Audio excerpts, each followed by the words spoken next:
इस वीडियो में हम राजपूताना में संघर्ष कैसे जो है औरंगजेब ने दूरदर्शी दृष्टिकोण अपनाकर इतने बड़े साम्राज्य को पतन के कगार पर पहुंचाया। जो लोग स्तंभ थे उनको शत्रु बना लिया और ये सब जो नीतियां थी राजपूताना से संघर्ष की जो नीतियां थी इसके परिणाम जो है वो घातक हुए और साम्राज्य का अंततः जो है पतन हुआ। इस तरह का वर्णन आज हम इस वीडियो में करने वाले हैं। वीडियो संख्या 3 लेसन 4। सबसे पहला जो इसका संघर्ष हुआ मारवाड़ से कैसे संबंध रहे उसके बारे में हम पढ़ेंगे। यहाँ के राजा जसवंत सिंह थे। 1678 में इनकी मृत्यु हो गई। जब इनकी मृत्यु हो गई तो लालच कई इतिहासकार तो ये भी कहते हैं कि इनको मरवाया गया था। अब जब इस साम्राज्य का जसवंत सिंह का कोई उत्तराधिकारी नहीं था तो औरंगजेब के जो है ना दिलो दिमाग में उद्देश्य जो है एक नया लालच जो है पनपा, क्यों न इसको अपने साम्राज्य में मिला लिया जाए। तो इस उद्देश्य से उसने सेना भेज दी और उसने अधिकार कर लिया। अधिकार कर उसके भतीजे इंद्र सिंह को वहाँ का शासक नियुक्त कर दिया। इससे राजपूतों में जो ज्वाला जो है विरोध की वो भड़क उठी और उन्होंने विद्रोह कर दिया। इसी समय विरोध के अंतराल में जो 2 रानी जो जसवंत सिंह की रानियां थी उनसे 2 पुत्र उनको प्राप्त होते हैं। एक पुत्र तो उसी समय मर जाता है। दूसरा पुत्र जो जिसका नाम था अजीत सिंह वो इनकी आशाओं का आधार बनता है। अजीत सिंह को लेकर ही जो है राजपूत जो है चलते हैं। उनमें मुख्य रूप से जो मुख्य सेनापति होता है उस समय राजपूतों का दुर्गादास राठौड़ वो योजना बनाता है और वो जो है रानी को लेकर और इस पुत्र अजीत सिंह को लेकर जो है औरंगजेब के दरबार में पहुंचता है और वहाँ निवेदन करता है कि जो सत्ता है वो अजीत सिंह को सौंप दी जाए। लेकिन औरंगजेब नहीं माना और उसने वहाँ पर प्रयास किया कि किसी तरह से इस अजीत सिंह का धर्म परिवर्तन करा दूं और या फिर जो है साम्राज्य को 2 भागों में विभाजित कर दूं।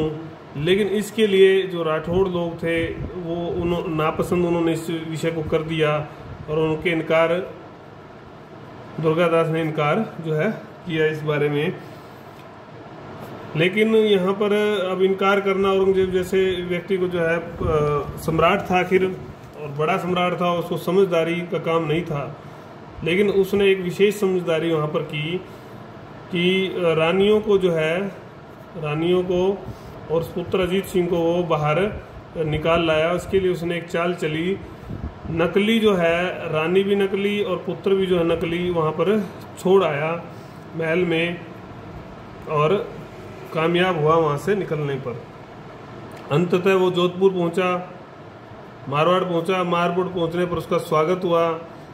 स्वागत ही नहीं हुआ, वहाँ पर जो वहाँ की जनता थी उसने अजीत सिंह को शासक भी जो है स्वीकार कर लिया बिना किसी विरोध के।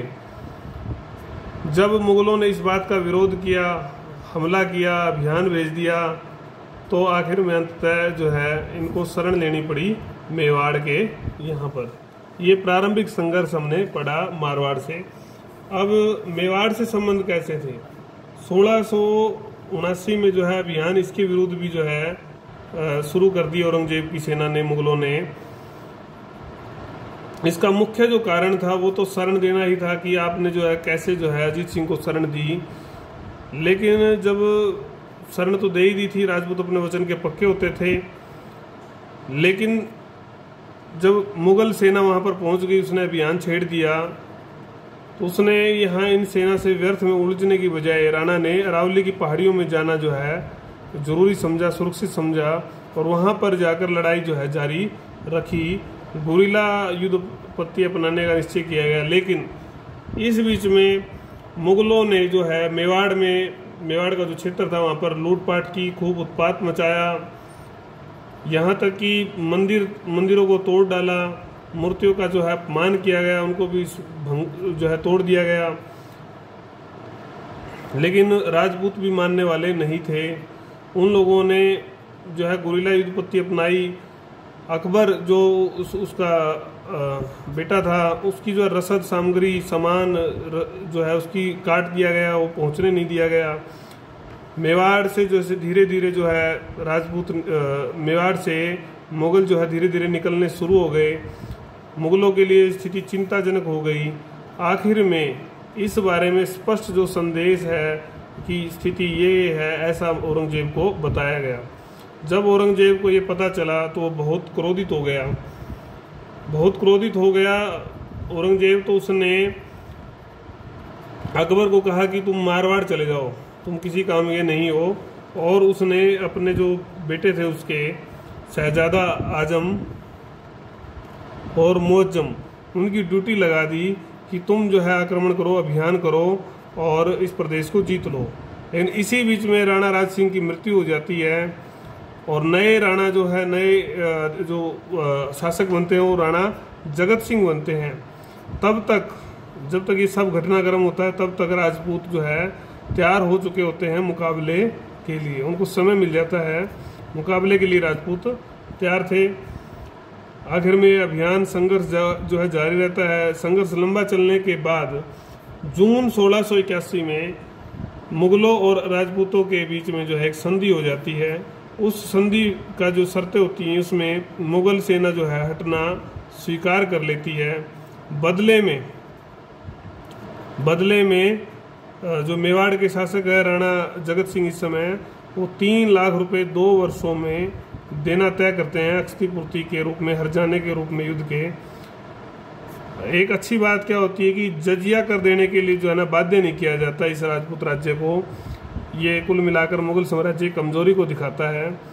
लेकिन कुछ राजपूतों को भी उस समय परिस्थिति के अनुसार निर्णय लेने पड़े। तो उसमें संबलपुर और बदनौर का जो क्षेत्र था वो मुगलों को सौंप दिया गया कि आप यहाँ से कर वसूल कर सकते हो, उनके अधिकार में दे दिया गया। ये मेवाड़ का जो है संघर्ष रहा। फिर मारवाड़ से पुनः संघर्ष होता है। पुनः संघर्ष में जो है संधि से जो है लाभ भी होता है, नुकसान भी होता है। कुल मिलाकर तो उपयुक्त नहीं थी, क्योंकि एक बड़ा राज्य जिसकी शरण लेके वो बैठा था, जिसके सारे वो अब उसने हथियार डाल दिए थे। यानी संधि से लाभ क्या हुआ कि मुगल सेना का ध्यान जो है काफी समय यहाँ नहीं रहा। और इस बीच में जो है दुर्गादास राठौड़ का जो है संघर्ष जारी था, उसने अपनी सेना का बढ़ाना जो है जारी रखा। औरंगजेब जो है पूरा ध्यान जो है यहाँ नहीं लगा पाया, क्योंकि वो दक्षिण की ओर चला गया था। इस बीच राजपूत चाहते थे, मारवाड़ के राजपूत चाहते थे कि समय निकलना चाहिए, समय निकलेगा ज़्यादा से ज़्यादा। तो इसका लाभ क्या था कि वयस्क हो जाएगा, अजीत सिंह जो है वयस्क हो जाएगा, बड़ा हो जाएगा, तो फिर वो अच्छे से अपना अधिकार स्वयं ले लेगा। तो वो कभी युद्ध करते समय निकालने के लिए, कभी समझौता कर लेते, कभी गुरिल्ला युद्ध नीति अपना लेते। तो इस तरह से जब तक कि औरंगजेब की 1707 में मृत्यु नहीं हो गई, ये संघर्ष, ये चालबाजी, ये योजनाएं जो है चलती रही। इन सारे संघर्षों का, लड़ाइयों का जो है क्या औरंगजेब के या मुगल साम्राज्य पर परिणाम हुए, इसके बारे में हम अध्ययन करेंगे। परिणाम जो है हानिकारक ही सिद्ध हुए, क्योंकि जो नीति थी, राजपूत नीति जो अपनाई अभी हम पढ़ के आए संघर्ष की, लड़ाई की, वह असफल हो गई। क्योंकि ये संकीर्ण विचारों का था, कट्टर सुन्नी मुसलमान था, इसने उच्च पदों जो हिंदुओं को दिए हुए थे, राजपूतों को दिए हुए थे, उनको हटाना शुरू कर दिया और वहाँ पर कट्टर सुन्नी मुसलमानों को लेकर आया। इस पर कुछ समय तक तो अंकुश रहा, लगाम रही, जब तक राजा जसवंत सिंह और जय सिंह जो है जीवित थे। लेकिन जैसे ही इन लोगों की मृत्यु हो गई, इसने जो अभियान शुरू कर दिए, कब्जा करना शुरू कर दिया और ये हानिकारक सिद्ध हुई। स्टेनले लेनपुल क्या कहते हैं इस बारे में, बहुत ही अच्छी बात वो कहते हैं, इसको आपको कोट करना चाहिए जब राजपूत नीति का आपका क्वेश्चन आता है, कि राजपूत जो सर्प था, सांप बोला इनको, कि घायल था, वो मरने से अभी दूर था, मतलब मरा नहीं था, मरने से वो दूर था, बहुत दूर था।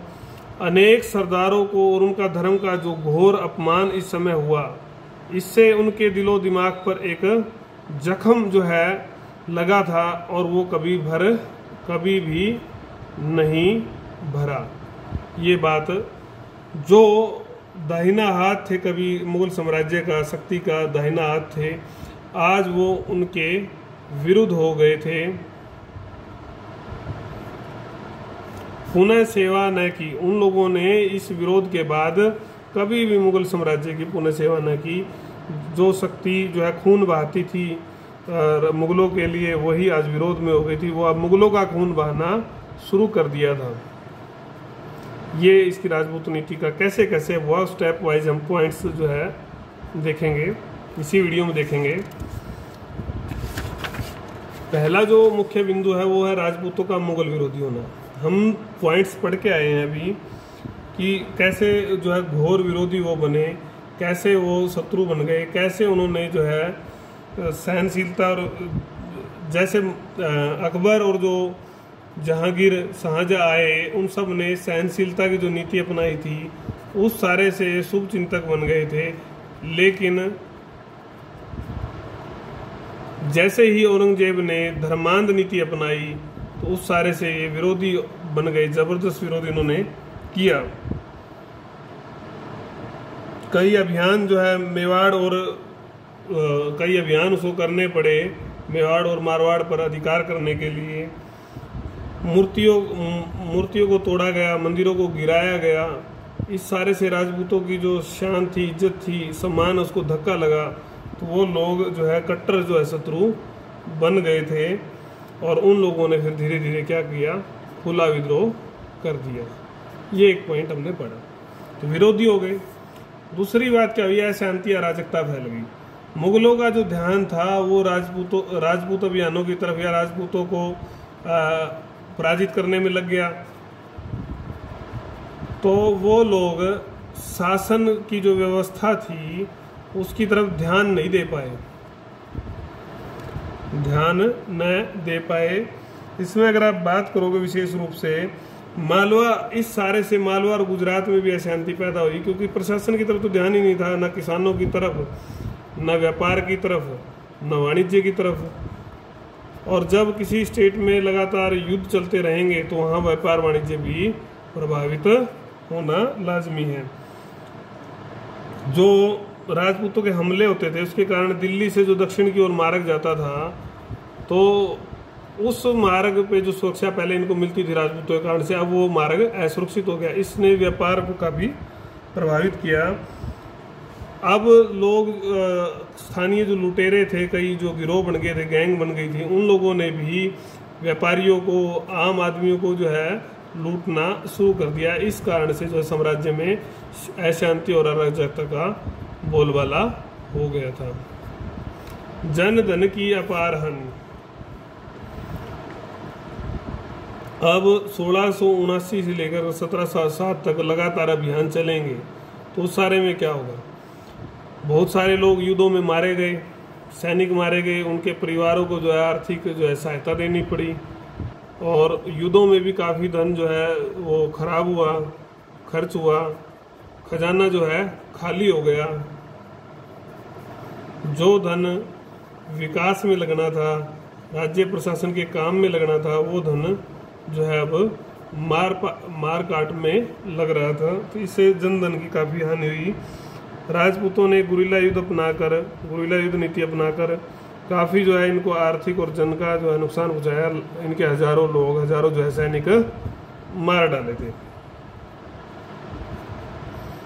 तो कुल मिलाकर आर्थिक व्यवस्था छिन भिन हो गई और खजाना खाली हो गया। ये राजपूत नीति के हम परिणाम पढ़ रहे थे। शाही सम्मान को धक्का। जो साम्राज्य जो अपनी शर्तों पर संधि करता था, आज उसको जो है अपमानजनक संधियाँ करनी पड़ रही थी। जजिया कर नहीं लेंगे, ऐसी संधियाँ करनी पड़ रही थी मारवाड़ और मेवाड़ से। गुरिल्ला जो युद्ध पद्धति थी, इसके कारण से सम्राट को जो है घुटने टेकने पर इन्होंने मजबूर कर दिया। संधि तभी तो मानी, नहीं संधि थोड़ी न मानते। जहाँ भी अधिकार करते वो स्थायी नहीं रहा। एक क्षेत्र जो है ये कब्जाते तो दूसरा जो क्षेत्र है वो इनके हाथ से निकल जाता। ऐसी स्थिति इनकी मुगलों की थी। दुर्गादास और अजीत सिंह ने तो जो है दोबारा जो है मारवाड़ पर पुनः अधिकार कर लिया था। तो इस सारे से दुर्बलता की जो पोल थी वो इनकी खुल गई। मुगल साम्राज्य में विद्रोह की अगर हम बात करें तो मुगल साम्राज्य में विद्रोह हो गया। जो धर्मांध नीति इसने अपनाई, कट्टर जो नीति अपनाई, उस सारे का परिणाम क्या हुआ कि सिख भी विरोध में हो गए, मराठे भी विरोध में हो गए, दक्षिण भी विरोध में आ गया, जाट भी आ गए, सतनामी भी आ गए। सब ने क्या कर दिया, विद्रोह शुरू कर दिए। तो इस सारे में बहुत सारा जो धन है वो खर्च हुआ और जान माल की भी काफ़ी हानि हुई। शांति स्थापना ये नहीं कर पाए। जो राजपूत दक्षिण अभियान में या इन विद्रोहों के दौरान जो है बहुत बड़ा साथ दे सकते थे, अब वो क्या बन चुके थे, कट्टर शत्रु। ये इनको, इन विद्रोहों को दबाने में वो साथ देते, कामयाबी मिलती, तो अब वही शत्रु बन गए तो कौन साथ देगा। तो इन उपरोक्त सब कारणों से जो साम्राज्य अकबर और जहांगीर, शाहजहां इनकी अमूल्य सेवाएं लेते थे, वो अमूल्य सेवाएं अब मिलनी बंद हो गई। जो लोग अब रक्त बहाते थे वो रक्त बहना अब बंद हो गया इनके लिए। तो सुरक्षा का जो ढांचा था वो इनका टूटा, अर्थ का जो ढांचा है वो इनके ऊपर खराब हुआ इनको संभालने में। तो इस सारे से शांति, व्यापार, प्रशासन सब प्रभावित हुए, सबका नुकसान हुआ और जो मुगल साम्राज्य की जो नींव है, जो जड़ें हैं वो हिल गई और उनको उखाड़ फेंकने में फिर बाद में अन्य लोगों को सहायता मिली और इस तरह से इस सारे का मुगल साम्राज्य का पतन हो गया। तो कुल मिलाकर इस वीडियो में हमने देखा कि कैसे राजपूत नीति रही, उसमें क्या क्या जो है घटनाएं घटी, कैसे राजपूतों ने उनका बड़ी बहादुरी से मुकाबला किया और उसके बाद कैसे फिर उस नीति के परिणाम आए जिसके कारण से इतना बड़ा जो मुगल साम्राज्य, जो स्थापित मुगल साम्राज्य था वो नष्ट हो गया कुछ ही दिनों में, कुछ ही क्षणों में। तो इसके बाद हम जो है औरंगजेब का जो दक्षिण अभियान था, दक्षिण अभियान में उसने बीजापुर, गोलकुंडा कैसे जीते, कैसे मराठों से उसका जो संघर्ष रहा, शिवाजी, संभाजी, ताराबाई, ये सब पढ़ेंगे अगली वीडियो में। तब तक कोई अगर आपकी प्रॉब्लम है तो आप उसको लिख भेजें।